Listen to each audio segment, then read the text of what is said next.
What happens when you hire a bad contractor to build your patio cover? Well, it instantly leaks because the roof panels were improperly installed, and the water that does make it to the gutter immediately splashes out because the gutter was also improperly installed. Then there's a rare snow and ice storm, and your leaky 3-year-old patio cover becomes a genuine safety hazard due to a very unhealthy bend and twist.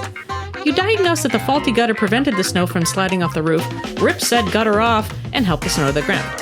You rent some shoring posts to secure the patio cover and then attempt to straighten it. And believe it or not, you actually straighten the patio cover and reattach the posts. Unfortunately, after removing the supports, the patio cover again bends and twists.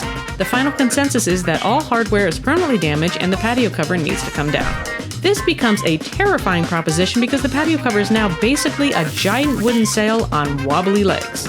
In summation, you tolerated a leaky, non-performing patio cover for 3 years, then had to scramble like a maniac as that patio cover became a genuine safety hazard because you hired a bad contractor.